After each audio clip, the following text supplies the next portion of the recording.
வணக்கம் நண்பர்களே, நம்ம இப்போ வந்திருக்க இடம் எங்கன்னு பார்த்தீங்கன்னா மன்னார்லேருந்து ஒரு 8 கிலோமீட்டர் தூரத்தில் இருக்க துளசேந்திரபுரம் தான். என்ன ஃபேமஸ்னா இது விவசாயம் பேசலாம். சுற்றி பார்த்தீங்கன்னா அவ்வளோ அழகான கிராமம் வந்து பாருங்க. அது இல்லாமல் இன்னொரு சிறப்பு என்ன இருக்குன்னா, அமெரிக்கா துணை பிரசிடண்டாக இருந்த கமலா ஹாரிஸோட பூர்வீக ஊரும் இதுதான். இவங்க தாத்தா காலத்தில் அதெல்லாம் இங்கே தான் வாழ்ந்தாங்க. இவங்களுக்குன்னு ஒரு குலதெய்வ கோயில் ஒன்று இருக்குன்னு சொல்கிறாங்க. அதை உள்ளே போய் பார்க்க போகிறோம். அது இல்லாமல் இவர் தான் ஸ்ரீலங்காலேருந்து இந்த கிராமத்தை பார்க்கணுக்க வந்திருக்காரு. அங்கேருந்து அந்த கோயிலோட சிறப்பம்சம், அந்த கிராமம் இதெல்லாம் பார்க்கணுக்க அங்கேருந்து வந்திருக்காரு. விரைய அழைச்சி கொண்டு சுற்றி காட்ட போகிறோம். நன்றி.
இதுதான் அந்த கோயில். ஸ்ரீ தர்மசாஸ்தா ஸ்ரீ சேவக பெருமாள் ஆலயம், துளசேந்திரபுரம், பையனாடுல இருக்கு.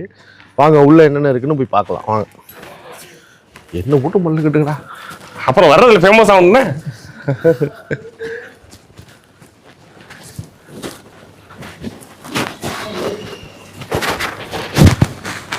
முரட்டு யானை கட்டி விட்டுருவா. நிறைய எடுக்க வேண்டாம், லைட் எடுத்து சொல்றேன்டா கோயில கட் பண்ணி திருப்பி போடுத.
வா மல்லி வா வா வா மல்லி மல்லி இல்லாம நீதான் கெஸ்ட்.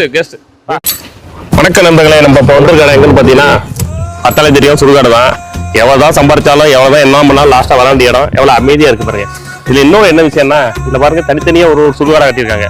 இதில் என்ன ஒவ்வொரு ஜாதியினருக்கும் தனித்தனி சுடுகாடு வச்சிருக்காங்க. ஆனால் பக்கத்தில் உள்ளிவட்ட கிராமத்தில் எல்லாத்துக்கும் சேர்த்து சமத்துவ சுடுகாடுன்னு ஒன்று இருக்கு, அதையும் உங்களுக்கு காட்டுறோம். நான் என்ன சொல்லிக்கிறேன்னா, பொறாமை போட்டி எது என்ன பண்ணாலுமே இப்போ எவ்வளோ காசு சம்பாரிச்சு வச்சுட்டாலும் எதுவும் நிற்க போகிறதில்ல, லாஸ்ட்டாக வர வேண்டிய இடம் இது. அதனால யாரும் எதுவும் பொறாமப்படாமல் யாருக்கும் துரோகம் பண்ணாமல் எல்லாம் அவங்க சந்தோஷமா இருங்க, யாரையும் ஏமாத்தாம பணம் சம்பாரிச்சு வாழ்க்கையில முன்னேறுங்க. ஹாப்பி பொங்கல். ஹாப்பி பொங்கல். வணக்கம் நண்பர்களே, நம்ம இப்போ வந்திருக்க எங்கன்னு பார்த்தீங்கன்னா பத்தாலே தெரியும் சுடுகாடு தான். எவ்வளோதான் சம்பாரிச்சாலும் எவ்வளோதான் என்ன பண்ணாலும் லாஸ்ட்டாக வர வேண்டிய இடம் எவ்வளோ அமைதியாக இருக்கு பாருங்க. இதில் இன்னொரு என்ன விஷயம்னா, இதில் பாருங்க தனித்தனியாக ஒரு சுடுகாடை கட்டியிருக்காங்க. இதில் என்ன ஒவ்வொரு ஜாதியினருக்கும் தனித்தனி சுடுகாடு வச்சிருக்காங்க. ஆனால் பக்கத்தில் உள்ளிவட்ட கிராமத்தில் எல்லாத்துக்கும் சேர்த்து சமத்துவ சுடுகாடுன்னு ஒன்று இருக்கு, அதையும் உங்களுக்கு காட்டுறோம்.